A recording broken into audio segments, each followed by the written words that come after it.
Salam Bapak Ibu dikasih oleh Tuhan, apa kabar kita semua hari ini? Saya percaya kita semua tidak dalam keadaan yang sama. Mungkin ada yang bersuka cita, mungkin ada yang sedih, atau mungkin punya banyak permasalahan, pergumulan dalam kehidupan pekerjaan, dalam kehidupan keluarga, ataupun hal yang lain.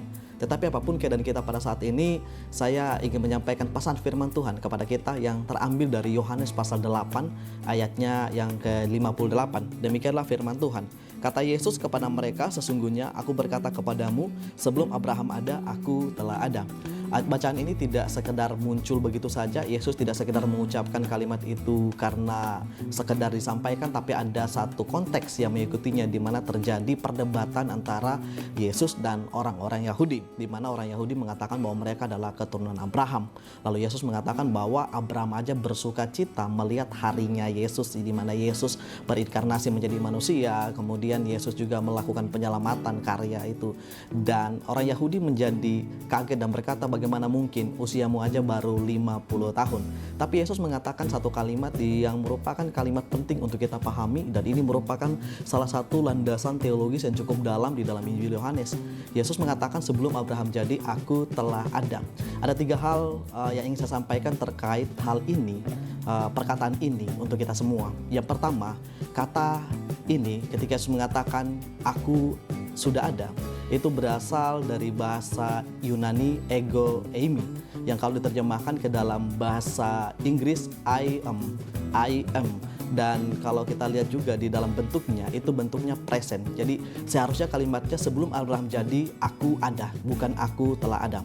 Hal ini mau mengajarkan kepada kita bahwa Yesus itu bukan sekedar lebih tua daripada Abraham, tapi Yesus mengatakan bahwa dia melintasi waktu.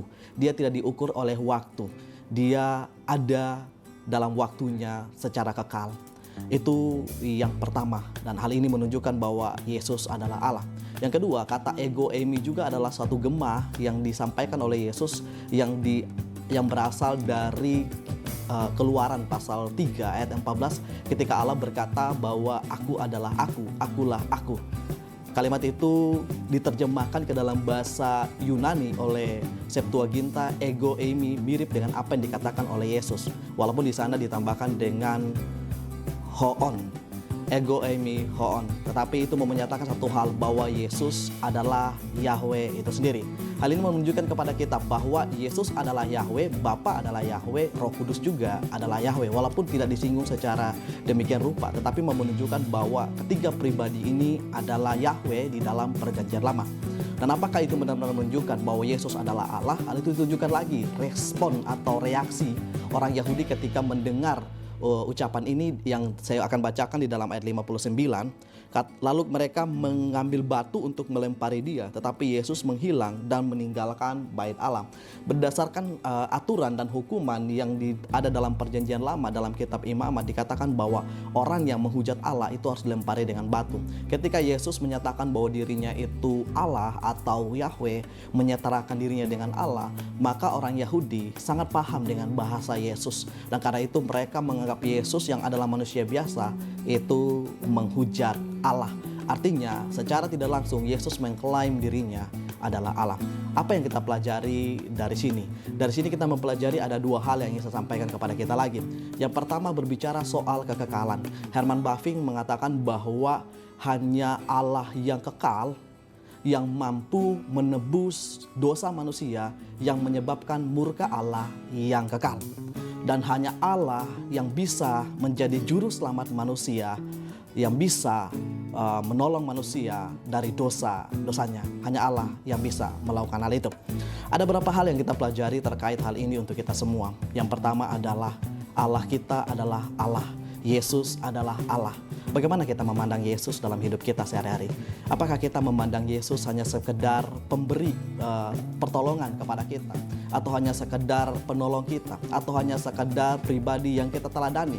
Yesus adalah pribadi Allah yang harus kita sembah. Itu jawabannya. Kita harus menyembah Yesus. Jangan hanya menjadikan Yesus sebagai pribadi yang lebih rendah daripada Allah. Yang kedua, berbicara soal kekekalan, Yesus sudah ada. Yesus ada dari kekal kepada kekal dalam bentuk present, artinya mengajarkan kepada kita satu hal. Yesus tetap sama, baik dahulu maupun sekarang, ataupun di masa yang akan datang. Taruhlah pengharapan kita pada pribadi yang kekal.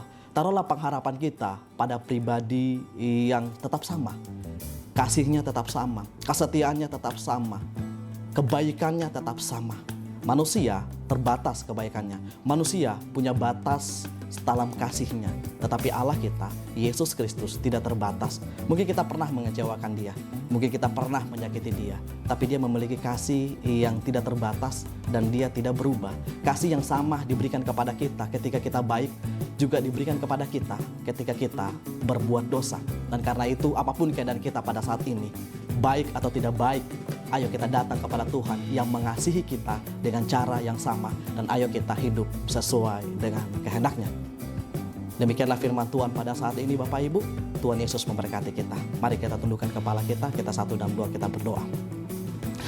Bapak, kami bersyukur pada hari ini Tuhan atas kebaikan Tuhan bagi kami. Kami sudah boleh belajar kebenaran firman yang mengajarkan kepada kami Yesus bukan sekedar pribadi yang kami teladani, tapi Dia adalah Allah yang kami sembah. Yesus tidak terbatas oleh waktu, Dia melintasi waktu dan Dia tetap sama dalam keadaan apapun, dulu, sekarang, dan dan sampai selama-lamanya. Dan kami mau menaruh pengharapan kami kepada pribadi yang tidak pernah berubah. Pengharapan kami kepada pribadi yang mengasihi kami dengan cara yang sama di saat kami berbuat baik, bahkan di saat kami jatuh ke dalam dosa. Sehingga dengan kasih itu kami tidak kehilangan pengharapan. Kami tetap memiliki sandaran dan kami tetap kuat di dalam Engkau, dan kami mau diperbaharui. Kami mau keluar dari jurang yang dalam. Kami mau keluar dari belenggu, pergumulan dan dosa kami. Sehingga dalam hidup kami boleh terus mengalami kemenangan bersama dengan Kristus. Terima kasih Bapa di sorga, inilah doa kami. Dalam nama Tuhan Yesus kami berdoa. Amin.